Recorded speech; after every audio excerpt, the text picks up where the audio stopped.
Hello everyone, welcome back to Yokai Temple. Been a bit of a while. I had a few busy days. This one's not going to be much better. But as you can see, I am set out here in sort of Yokai proper, and there's been a few developments. So let's get to those. So the first that you've probably already seen is this big red thing at the back here. So this is called a torii. That is T-O-R-I-I, and we have that flash on the screen. Oop, a few farms. So these are a very common feature that you'll tend to see inside of like anime and just sort of in relation to Japan in general, because it's occasionally used as a non-religious symbol for the entirety of Japan, which is a little insensitive, but they're not that fussed about it. So these generally mark the entrance to sacred space, especially temples, which is why we have one. Along the entry road, they are usually numbered, so you have the Ich no Tori, Ni no Tori, San no Tori. 1, 2, and 3, for those of you who don't know. The sacredness, you can generally find Tori inside of shrines as well, wherein they mark the separation between holy space and even more holy space, which is to say that sacredness basically stacks with each Tori you pass through, which is kind of funny, to me at least, because I'm a Magic the Gathering player. They are pre-Buddhist in origin, and oh, there's a nightmare mob somewhere. It better not be one of these squid. Yeah, they're pre-Buddhist in origin. It's not entirely clear where they come from. There have been some suggestions that they may have evolved from an earlier, much more simpler like structure, where there were just the two stands and then a rope hanging between them. Then there's potential ideas that it may have been inherited from Chinese religions as well, but suffice to say, we have one now. This particular one, there are several styles of Tori, by the way, is a Ryobu Tori, and it's also, by virtue of being on the water, I guess, heavily inspired by that of the Itsukushima Shrine, which is basically an island, so they have to have basically like these torii on the water that you can ride through. Even the actual shrine itself is built on the water, because the island is meant to be like not somewhere the commoners go. It's a very big classism section there. So yeah, this one's wide, so the people on boats can actually ride through here. I don't know if I'll be putting a harbour around here, but we'll see. So yeah, the farms are my next topic here. So the farms were originally up there, and I've moved them down here a while ago. Got a few more things going here. Unfortunately, the Daves don't actually recognize non-vanilla or like non-vanilla crops, so I can't actually like tell them to farm magical crops, which would be glorious. That'd be fantastic to do. Also, they seem to have these huge issues with these fence posts, which I've just roughly laid out here. Hopefully that will improve, because occasionally I just have to come over and nudge them. How are we going over here? Ooh, whole ton of liver. Nice. Yeah, also, I think this might be due to the sprinklers, but every now and then I come back here and I see just Pneumaticraft plants just encircling the farms. Kind of annoying. Might have to increase the size of these just to, like, nudge it over a couple blocks, I don't know. But the farms are running pretty smoothly. So we've got 4 Daves at the moment. One of them went missing for ages, and then he just suddenly returned, so I had like 2 Dave 2s, so I've since renumbered him to Dave 4. I should be calling these guys Naru, but for now they're Daves. Yep. So Dave 4 is actually going to be serving a purpose, because I have something to set up, and that is a warehouse. So, oh yeah, one other thing I need to mention, these guys are now grabbing their food from this ender chest. If I just hover over, there we are, see set upkeep and clear upkeep there, the B key, that allows me to change where they are picking up their food from. So the courier and the workers and the shrines, like the engineers and the shrine priests are all still up there getting their food directly from the town hall. The workers down here are getting it from this ender chest, and my plan is to get the food going into a localized section where it just gets processed and then dumped into some kind of storage system that goes into this ender chest, so I can just run around, plonk down this ender chest, and I'll be able to feed any number of people around me that I need to worry about. So I'll be able to have a centralized food system that then feeds Daves or Naru wherever I want to put them, which will be really handy. I also might want to put one behind the shrine up there, the little shrine that we put to the local spirits, because they do actually like go over there and grab foods, and they can grab it whether or not they can see the box itself. So that'd be really fun. I can just have it look like they're going up there. But anyways, yes, I've brought my stuff out here from the spectral box, and you've walked into a fence again. Come on, Naru 4. In fact, I'm going to rename you right now. Naru number 4. There we go. Now move. Yeah, their pathfinding leaves a bit to be, like, a bit to be desired. But anyways, what we are making today is a warehouse. Now, I've taken people off of working the fish farm, because the fish farm ejects, like, fish that's managed to grab, whether or not there's anyone around. I don't think there's actually any function for the Daves on the Naru to actually pick up any items that just drop on the floor. Bit of a pain. So I need to make a actual localized storage. Now this stuff is actually really cool, because it is basically very cheap and very low power applied energistics. And you'll see what I mean in a moment. So we've got oak wood planks, paper, and 2 chests. Fortunately, I can do that in spades because we have our reed farm. So let me grab those. Boop.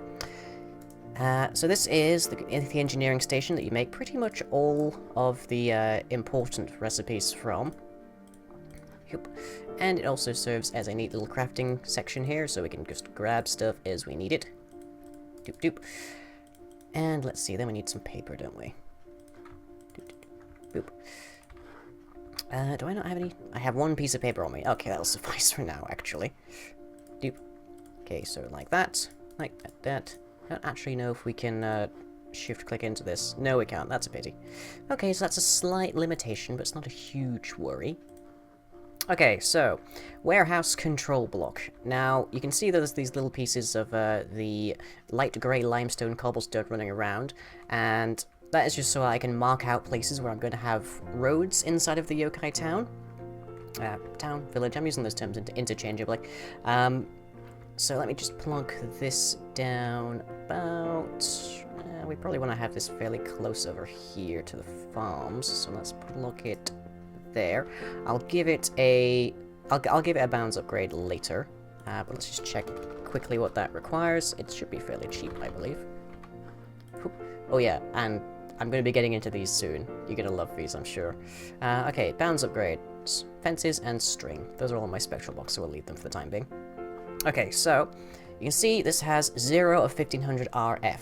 We need an engineer, like the one we have up there. By the way, the guy up there is like creating way more power than I'm using right now, so at some point I'm going to try and get tesseracts together so I can just have like a powerhouse, literally, and he can just like chug away in there and I can have that power going wherever I need it as well, not unlike the food supply. It's like this mod is like criminally underutilized for how cool it is. But yes, now I need a hammer, I believe, from the Ancient Warfare section of things. Okay, so hammers are 2 of the material, stone and sticks. Okay, we can do that, we have the technology. And I'll even use iron, because this guy's going to be kind of handy to have around. Oop, stick that there, grab that, and like that. So, hammer. Now, where is Naru 4? There he is. Here, boy. He's not currently following any actual work path. Okay, give you that. And you're stuck on a fence post. Come on, man. Pull yourself together. And I need to grab your work order, sir. Come on, get off. Thank you. Okay, so now he's running over to that. So, the power requirements for the warehouse are purely just like, they're fairly low. Like, he's giving it probably more power than he needs to right now. But it's fully charged, so now we need a storage. So, let's just go right up ahead and make the large warehouse storage. These all fill the exact same space. Oh joy, a blood moon. That's gonna be fun. But anyways, we need more iron for this. Fortunately, I have plenty. And these guys are all gonna run off soon enough. Oh well, oh well. Well, well, wellity, well, well, well. didn't mean to do that, but it'll do. Gonna need a few of these anyways. Okay, so like that. Stick those like that. And like that. I can't sleep because it's a blood moon, unfortunately. It is the slight major inconvenience. Okay, so we just plonk these in within the boundaries. And now we'll be able to access everything that's inside. Why do I suddenly have 6 small warehouse storages? That's odd.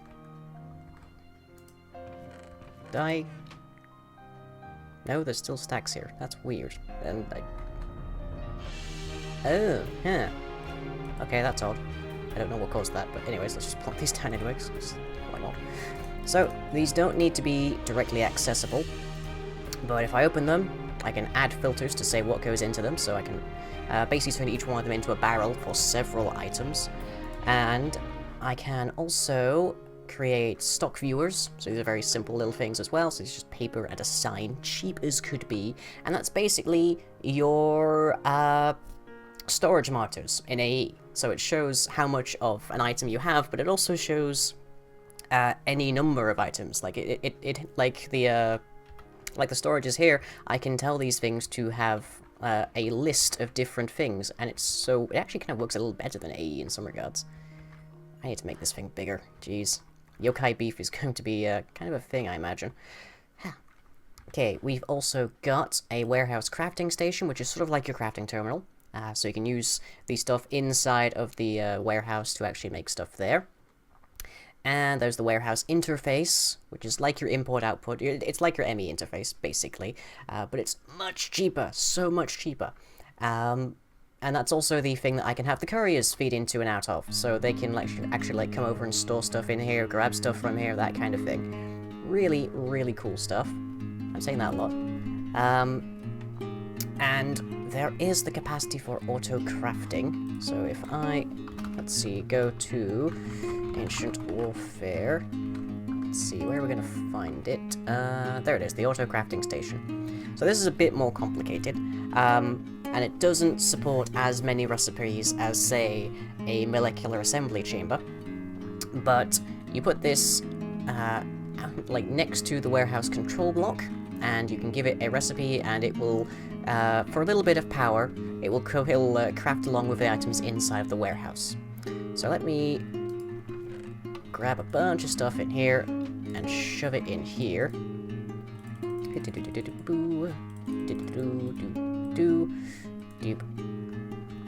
That, okay. So now I only want to see planks.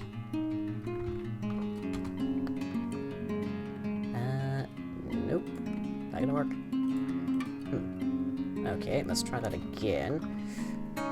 Sort type by name, sort type by quantity. No. Fence, is it type? Okay, I am suddenly no longer certain that this bar is working. It's worth pointing out that a few things inside of Ancient Warfare aren't working as intended right now. So for example, we do have the option at some point to make... Let's see if I can find them. Researchers, I don't really see much point in at the moment, but you know, you know. Engineer, commander, medic, of the combat NPCs. Somewhere... aha, there he is. Trader. So you can make a trader, but currently he doesn't trade. You can give him trade orders to make him run around and go to different locations for a set period of time, and I might use him for aesthetic purposes, but currently you can't actually make him trade, which is a shame, because that'd be really cool to have people running around and just like delivering items to people on the server. So let's see where all that stuff has gone. It might have gone to the large ones first. Nope. Yep. There it is. Okay, it's in this small one. So I can filter these. So, for example, let's set a filter here for leather. And if I shove stuff into here, it will immediately go into this one. Perfect. So if I wanted, I can have one of these. I can have a large one assigned to every single, like, crop that we're getting out. Every single, like, animal product that we're getting out. I don't actually know what the exact limitations are between like the small and the large and the medium, but considering how cheap that they actually are, I have yet to find much need to be concerned about it. Now let me see, the drafting station is something that we're going to have to get into it in a little bit later. And unfortunately, it looks like this blood moon's going to really mess up my plans. So let me talk about the ideas for the Yokai town proper. Now I was going to do a time-lapse, but I'm very busy today, and blood moon can't be turned off. So, around here we've got our fish farm, which I can now turn back on, now as long as I tell this to actually like work properly. We've got our reed farm. I might put a small little like fishing dock, I guess, like make this look a bit more proper. Like for example, the fishermen and the farmers that are using the fish farm don't actually need to be able to see the block. As long as they're within about 4 or 5 blocks of it, they can actually like operate it. So I can hide this basically. Unfortunately, I can't hide the guidelines, which is a pain, but oh well. And then we'll like have this. There's a road that comes around here, so we'll probably have like some kind of like sort of pseudo market here. Maybe I'll have like somewhere that's stocked up with sushi, that kind of thing. There's a bunch of different Japanese foods that come out of Pan's Harvest Crab, which we recently added. So, for example, I could make manju, which is sugar, rice, and beans, with a mortar and pestle. Really nice. Not a bad, like, pretty damn good saturation, actually. I can also make tea. So I can make chai tea, for example, with ground cinnamon and tea leaves, and I believe that was a little bit of black pepper, yeah. Which I guess to get from peppercorns and stuff, I can grab that easy. In fact, I have tea running over here. I don't know how that's growing. Let's take a look. It's a little hard to tell, considering that I'm losing all sense of colour. Hi there, how are you? You've actually already taken a bit of damage by the looks of it. Off you go. I love this sword. It puts slowness on everything that, like, on everything that I attack, so that's pretty handy. But anyways, so there's that. There's also sushi, which is one of the main things I want to get crafting around here. Point of note, I did work out the exact way that they deal with, that the Daves and the Naru deal with food. It is indeed, like, how long a given food item, like, sustains them does depend on its actual, like, hunger restoration. So steak is better than rotten flesh. Although I don't believe they get the hunger effect, so that's something. And so it is actually worth me coming up with a decent diet for these guys. Like, look at that saturation. Wow. That's tons. Oh, somebody's hungry. I need to set up their upkeep, actually, so that they come up and get, so, like, right now they're coming over here and they're getting just a block amount. I need to get them actually, like, going for, say, 12 hours, rather than, every now and then. I think they're, like, 3 by default. Kind of a pain. But yeah, so, here we'll have a nice structure built around our warehouse. I'll probably put at least one ender chest under, like, a sushi or a ramen store. So you go along there, they run along there, and there's, like, a guy manning it. It's just like an extension, it's like a crafting station that's running on the supplies inside of here. One thing I did notice when I was testing this out is that let me see if I can, there you are. The auto crafting station doesn't return items the way the recipes normally do. So if you're using if you're making, say, a cake, it will consume the entirety of the milk buckets. It won't return empty buckets. So that's a bit of a problem. So yeah, that's a pain. I can also get quarries going now, so I might set one up nearby. Well, maybe not too nearby, but near. Get some miners running through. I definitely want actual dedicated houses for the Naru. Maybe not like one per, but definitely like at least one of them to a house. Ooh, we got a scene coming up. There we go. Off you go, fellas. Oh, now they're off to work. Good. And we survived the blood moon with barely a single scratch. Yay. But that's unfortunately eaten most of our time. Maybe a small school would be nice. Other small structures would be really cool to get going around here, like some kind of lumber, some kind of pottery, maybe a dojo where we can have our infantry guys hang out. Once we get some running around, because it looks like we're going to have some trouble. By the way, we have actually now updated the server, so the zombies do actually attack our Naru, which is a bit of a pain. Oh, died before he hit the water. Oh well. But yeah, eventually that's going to be fairly devoid of actual machinery, so that'll be good. That's exactly the way we want it. And next episode will either be one long time lapse, or I'll start with a time lapse, because I'm afraid I'm out of time today. Oh well. But with that, I hope you've enjoyed. I really hope more people check out Ancient Warfare, because it's really cool, and I'm really enjoying it. And I shall catch you all